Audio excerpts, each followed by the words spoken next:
When the Supreme Court, when there's a conflict between the judicial and executive branch, I will defer to you, Professor, and the executive branch seeks a remedy, like in the case of executive privilege, and the court decides to take it up. I would think seeking remedy in the court is the constitutional thing to do. They didn't want to wait for the court's decision, which I would anticipate sometime in, maybe June. What do you think, Professor?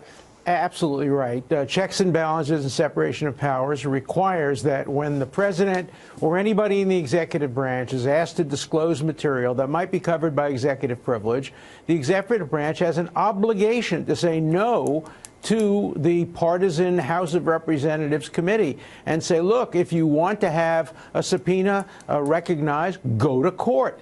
Get the court to validate it. That's what they did in the Nixon case. That's what they did in other cases. But to hold a president impeachable on obstruction of Congress for simply exercising his constitutional authority as head of the executive branch to impose and invoke checks and balances and judicial review would make Alexander Hamilton turn over in his grave. In Federalist 78, he says, when you have a conflict between the two branches, the umpire is the judicial branch. So the Democrats in the House should have gone to court. They could have done it on an expedited basis and sought review and sought enforcement. They probably would have won some of them, probably would have lost the Bolton case, because that is, as the president said in the interview, paradigmatic example of executive privilege. Getting advice from your national security advisor about national security issues, the courts would generally uphold that claim of executive privilege. Maybe others they wouldn't. But you cannot expect the president, as head of the executive branch,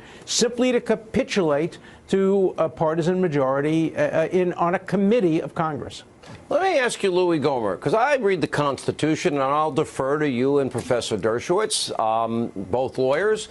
But my reading is that it is the sole power of the House of Representatives to impeach. That is their role, but that is their only role.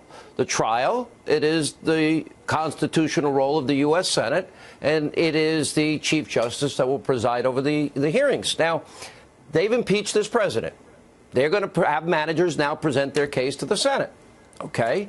Now, I know some Republican senators are maybe saying, well, maybe we should call other witnesses. But if it's the House's role to impeach, my question is, why would the Senate not do anything except listen to their case and not take over the role, the constitutional job of the House? Can you help me with that?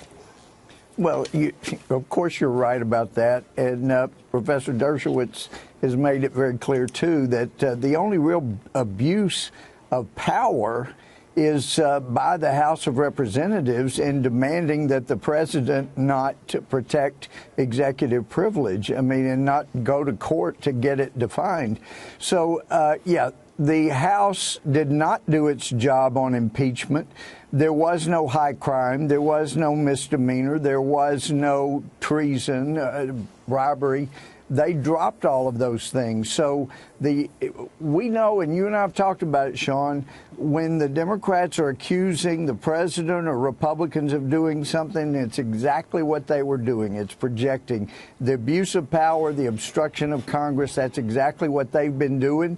And all of the garbage about clear and present danger, we've got to act now, we've got to violate our own rules and not allow the minority party to have witnesses. We have got to move forward and then sit on it for a month or so.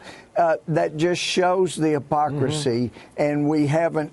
The majority has not done its job in the House. And you're right. The trial ought to go forward. Real quick, I'll give Professor just quick 15 seconds. Do you agree with Louis on that and me on that? Yes, I do. And Hamilton, again, in Federalist 65, said you need a speedy trial. You need to have a trial right away. Impeachment and removal are part of the same process, and it undercuts the process when there's undue delay for partisan tactical reasons. Great point. All right. Guys, thank you both for your insight. Very insightful. This will be very helpful next week.